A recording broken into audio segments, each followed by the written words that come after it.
Episode 101. Tak beberapa lama pesanan mereka datang diantarkan oleh pelayan. Mereka berdua menikmati makanan mereka sambil sesekali bercanda. "Ah, kenyang banget," seru Luna sambil menepuk perutnya yang terasa penuh setelah menghabiskan banyak hidangan makanan yang mereka pesan tadi. Gamma tersenyum, ia mengambil tisu lalu membersihkan sisa makanan di pinggir bibir Luna. "Kalau makan itu yang rapi sayang," ujar Gamma. Lapar sayang," balas Luna terkekeh. "Mau keliling-keliling atau pulang?" tanya Gamma.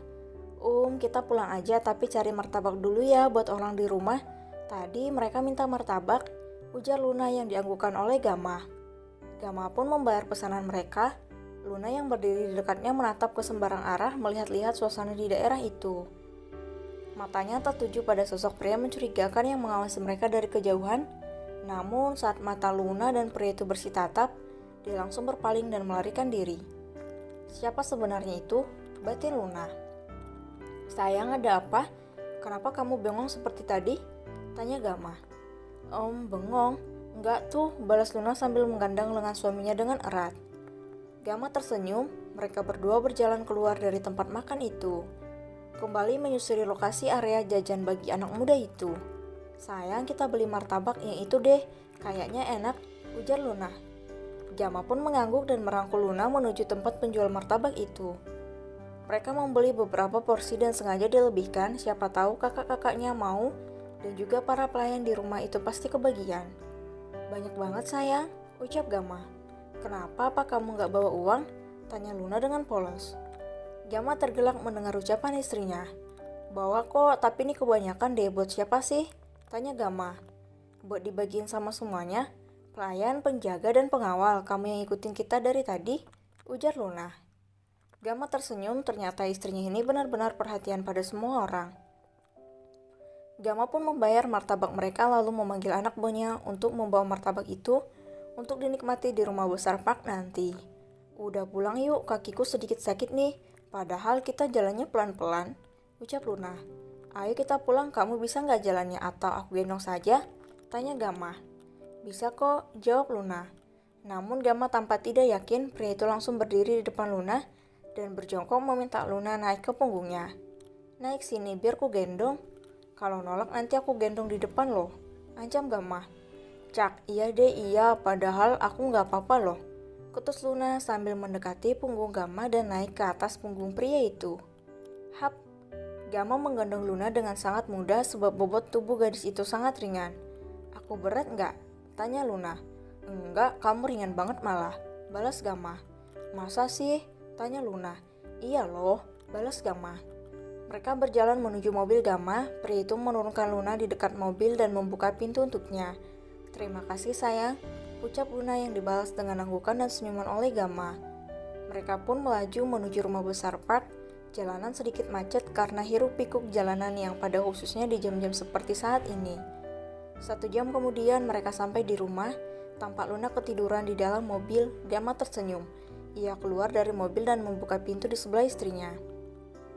Dengan mudah pria itu menggendong istrinya dengan kedua tangannya. Bagaikan menemukan bantal untuk tidur, Luna leplek melingkarkan kedua tangannya di leher pria itu dan melusupkan wajahnya ke dada bidang suaminya. Pintu rumah dibuka oleh pelayan. Mereka sangat terkejut melihat kedatangan tuan mereka yang sudah kembali pulih. Bi Eni, kepala pelayan rumah itu sampai menganga tak percaya. Ia membelalakkan matanya saat melihat sosok tuannya yang sudah kembali seperti dahulu. Tuan, ya ampun, apa ini benar-benar tuan?" ucap Bi Eni sambil menutup mulutnya tak percaya. Pelayan lain pun merasakan hal yang sama. "Halo Bi, iya ini Gam. Siapa lagi kalau bukan little boy-nya Bibi," ujar Gamma sambil tersenyum. Bi Eni begitu terharu mendengar ucapan Gamma. Little boy adalah panggilan Bi Eni untuk Gamma kecil. Dan Bi Eni tidak menyangka bahwa tuan mudanya itu akan mengingat panggilan itu. "Gamma masuk dulu ya Bi, Luna lagi tidur," ucap Gamma pelan yang dianggukkan oleh Bi Eni. Mata Bi Eni berkaca-kaca, ia menatap punggung pria itu. "Terima kasih Tuhan, kau sudah mengembalikan tuan muda seperti dahulu," tangis Bi Eni. "Bibi kenapa?" tanya Dini yang berdiri di belakang Bu Eni bersama satu pelayan lain. "Bibi hanya terharu, akhirnya Tuan Gamma kembali seperti dahulu kala," ucap Bi Eni, sambil mengusap air matanya. Gama terus berjalan melewati ruang santai hingga tiba-tiba Ana, Andin, dan Ferdi yang sedang menonton di ruang santai menghentikan langkahnya. "Kakak!" teriak Ana saat melihat Gama. Gama menatap Ana seolah mengatakan jangan berteriak sambil melirik Luna yang tertidur memastikan apakah gadis itu terganggu. Ana refleks menutup mulutnya. Andin dan Ferdi juga sama terkejutnya saat melihat Gama bisa kembali berjalan. Aura pria itu kali ini berkali-kali lipat dari sebelumnya. "Aku ke kamar dulu, dia sudah tidur," ujar Gama pelan yang dianggukkan oleh mereka bertiga. Gama meninggalkan mereka di sana. "Kak Gama sudah sembuh, Kak Din, Kak Per. Kakakku sudah sembuh," seru Ana kegirangan. "Wah, ternyata kakakmu benar-benar sempurna," ujar Andin. "Dia benar-benar tampan," ucap Ferdi. Di dalam kamar, Gama dengan perlahan meletakkan tubuh istrinya di atas kasur. Ia membuka sepatu Luna dan melepaskan kaki palsu istrinya agar gadis itu nyaman tidurnya. Setelah itu diambilnya handuk basah lalu dibersihkan tangan, kaki dan wajah istrinya dengan lembut. "Mulai hari ini aku pastikan kau akan terus bahagia sayang," batin Gama. Gama menatap jemari Luna, ia teringat sesuatu. Gama mengambil kotak kecil yang disimpannya di dalam kantong bajunya. Terlihat sebuah cincin permata berwarna biru terang yang sangat indah bersama dengan pasangannya yang memiliki ukuran lebih besar. Gama menyematkan cincin itu di jari istrinya dan juga di jari manisnya sendiri. "Perfect," serunya saat melihat cincin itu begitu pas di jari istrinya. Diambilnya ponsel lalu dipetunya kedua tangan mereka. Setelah itu, pria itu menyelimuti istrinya. Perlahan dia membelai lembut wajah Luna yang tampak sangat mempesona meskipun sedang tidur. Cup, cup, cup. 3 kecupan mendarat di kening, pipi, dan bibir gadis itu. Seperti yang biasa dia lakukan dulu tanpa sepengetahuan Luna. "Selamat malam sayang, aku mencintaimu," bisik Gama sambil tersenyum.